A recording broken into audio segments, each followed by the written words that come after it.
Articles. What is an article in grammar? An article is a word used to modify noun, which is a person, place, object, and idea. It's a word that comes before a noun to show whether it's a specific or general. There are three types of article: a and the. जो तीन articles है ना वो noun के पहले लगते हैं, क्रिया के पहले. We use this articles before noun. The has two sound, the and the. हम इसको द भी बोलते हैं, हम इसको दी भी बोलते हैं, लेकिन हमें इसको जानना है कि कब यूज करते हैं. ए एंड द को हम कब यूज करते हैं, उससे पहले हमें ये पता होना चाहिए कि वॉवल और कॉन्सोनेंट क्या है. What is vowel, what is consonant and what is their sound. उसकी साउंड क्या है, वॉवल की साउंड और कॉन्सोनेंट की sound. What is vowel, A E I O U. Letters में A E I O you जो होते हैं अल्फाबेट्स में, वो हमारे हो जाते हैं vowel. Remaining alphabets, remaining letters जो बच जाते हैं उसको बोलते हैं हम लोग कॉन्सोनेंट. जैसे कि B C D F G, ये हमारे सारे हो गए consonant. A E I O you हमारा हो गया वॉवल. अभी वॉवल जो होते हैं ना वो स्वर साउंड करते हैं. जो वॉवल होता है ना उसके साउंड हम स्वर जैसे लगते हैं, तब हम एन यूज करते हैं.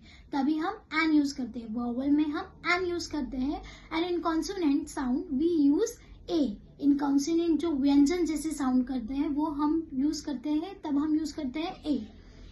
वॉवल के साउंड जैसे कि ए का हो गया ए, ई का हो गया ए, आई का हो गया ई, ओ का हो गया अ, यू का हो गया अ. तो ये सारे साउंड कैसे हैं, स्वर जैसे अ आ ई. वो हम यूज करते हैं एन, तब हम यूज करेंगे एन.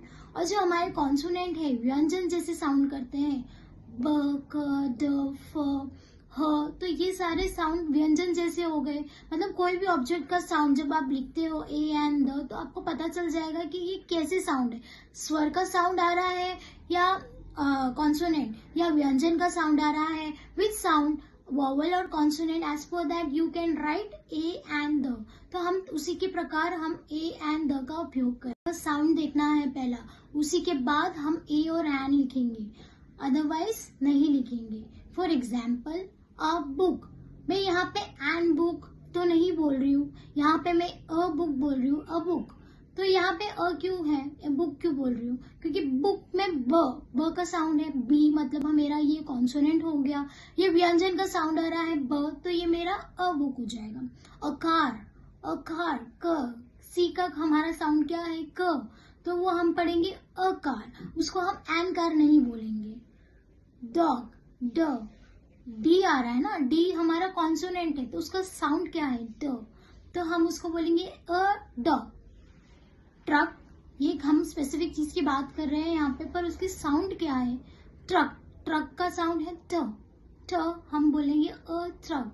हम उसका एन ट्रक नहीं बोल सकते हैं क्योंकि उसका साउंड कॉन्सोनेंट है, उसका साउंड वॉवल नहीं है, वो स्वर नहीं बोल रहा है, वो वही व्यंजन का साउंड कर रहा है. उसका साउंड क्या है व्यंजन है, तो हम उसको बोलेंगे अ truck. An apple.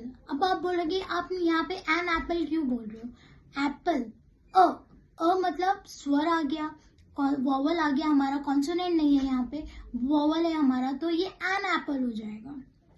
Egg, egg ए मतलब ई का साउंड है, तो ई हमारा क्या है स्वर जैसा साउंड हो रहा है, तो ये हो जाएगा एन एग. इंसेक्ट, ई, आई का साउंड है ई, तो हम इसको पढ़ेंगे एन इंसेक्ट, क्योंकि ये स्वर साउंड कर रहा है. कभी भी याद रखना है, स्वर का साउंड आ रहा है, वॉवल का साउंड है, मतलब वो हमारा एन है. If it is sound is consonant तो वी विल यूज ए. अगर वो व्यंजन का साउंड है तो हम उसको ए पढ़ेंगे, अदरवाइज एन. एन ऑरेंज, ओ मतलब ओ का साउंड है, ओ का साउंड ओ मतलब एन ऑरेंज पढ़ेंगे. तो हमें ये साउंड देख के हमको ए और एन का डिसाइड करना है. हम ऐसे ही नहीं लिख सकते हैं ए और एन. तो पहले हमको साउंड देखना है कि कॉन्सोनेंट है या वॉवल है, स्वर साउंड कर रहा है या व्यंजन साउंड कर रहा है. तो हमें उससे पहले ए ई आई ओ यू, ये जो है हमारा वॉवल है, और जो बाकी के लेटर्स बच जाते हैं the remaining letters are your consonant. An hour, मैं ये आवर पढ़ूंगी, हावर आवर नहीं पढ़ूंगी. ये मेरा आवर, क्योंकि यहाँ पे मेरा एच हो गया साइलेंट. आप बोलोगे एन क्यों बोल रहे हो, एन इसलिए बोल रही हूँ क्योंकि मेरा साउंड मैटर करता है, लेटर सा मैटर नहीं करता है. कॉन्सोनेंट है, आप बोलोगे ये एच तो कॉन्सोनेंट में आता है, वॉवल में तो आपने ए ई आई ओ यू बोला था, नहीं, पर आपको साउंड देखना है, वो वर्ड का साउंड क्या है, हावर, हावर मतलब एच मेरा साइलेंट है, यहाँ पे मैं हावर नहीं पढ़ सकती हूँ इसको, ये मेरा आवर, तो मेरा साउंड में आवर, तो ये आवर आ रहा है ना, तो मेरा की साउंड आ रही है, मतलब ये स्वर का साउंड है, वॉवल का साउंड हो गया, तो मैं इसको एन आवर पढ़ूंगी, अंडरस्टूड।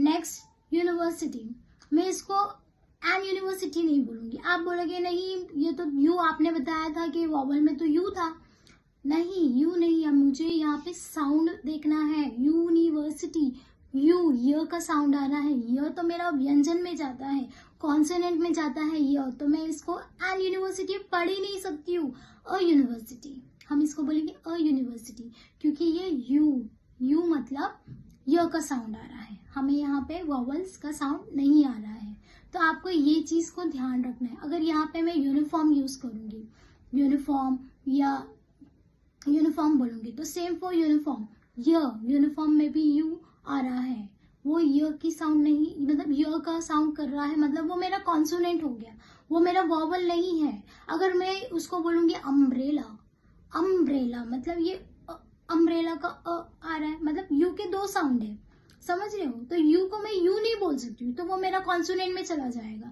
अगर जहाँ पे साउंड यू का साउंड वॉवल में आ रहा है तभी हम उसको एन यूज करेंगे, तो अम्ब्रेला हो गया, एन अम्ब्रेला में बोलूंगी, क्योंकि वो यू अम्ब्रेला का साउंड वॉवल स्वर में आ रहा है, तो वो मैं एन अम्ब्रेला बोलूंगी।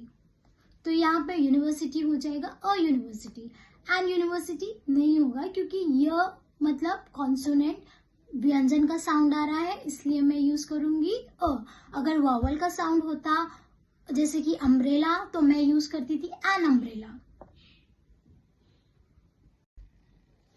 A and an is very clear when we use an when the sound is vowel, when we use a when the sound is consonant। जब स्वर का साउंड आता है तो हम एन यूज करते हैं, जब हमें व्यंजन का साउंड आता है तो हम अ यूज करते हैं, ए ई आई ओ यू, ये हमारा हो गया वॉवल। बाकी के जो लेटर्स बच जाते हैं, the remaining letters except A E I O U are your consonant. अभी हम बात करेंगे द। अब आप बोलोगे कि द और दी कब पढ़ते हैं हम, द तो हम द ही बोलते हैं, द के तो दो साउंड है, द भी है और दी भी है। वॉवल साउंड आता है तो हम बोलते हैं दी, वॉवल की जब साउंड आती है ए ई आई ओ यू तो हम बोलते हैं the. When the sound is like consonant, consonant की साउंड हो जाती है तो हम बोलते हैं द, कॉन्सोनेंट की साउंड आती है तब हम बोलते हैं the. For example umbrella in the dash bag, तो अम्ब्रेला जो हो रहा है वो हमारा वॉवल में आ रहा है, मैंने बताया था अम्ब्रेला, तो हम उसके आगे कौन सा वाला द यूज करेंगे, दी अम्ब्रेला इन। अब बैग तो मेरा बैग हो गया, मतलब वो मेरा कॉन्सोनेंट है, ब वाली साउंड आ रही है, तो वो मेरा हो जाएगा द, तो the umbrella in the bag, understood. Now dash cat in dash tree, अब कैट के आगे कौन सा वाला द लगेगा, कैट का वर्ड देखो कौन सा साउंड कर रहा है, क मतलब व्यंजन कॉन्सोनेंट साउंड कर रहा है, मतलब वो मेरा द हो गया। अब ट्री का साउंड भी तो ट्री भी तो ट मतलब व्यंजन ही है, कॉन्सोनेंट की साउंड आ रही है, मतलब वहां पे भी मैं द ही बोलूंगी, तो ये सेंटेंस हो जाएगा the cat in the tree. तो क्लियर है, द को कब हम द बोलेंगे और दी को ही हम कब दी बोलेंगे, जब वॉवल साउंड आता है तब हम दी बोलेंगे। When the word sounds like consonant तो हम उसको बोलेंगे द। समझ में आ रहा है, तो हमको वर्ड का जो वर्ड दिया है या ऑब्जेक्ट या नाउन या थिंग, उसका हम लोगों को पहले साउंड देखना है, एज पर दैट हम लोगों को सेंटेंस में अप्रोप्रिएटली उसको एंड द लगाना है। Hope you all enjoyed my video and articles is very clear to everyone.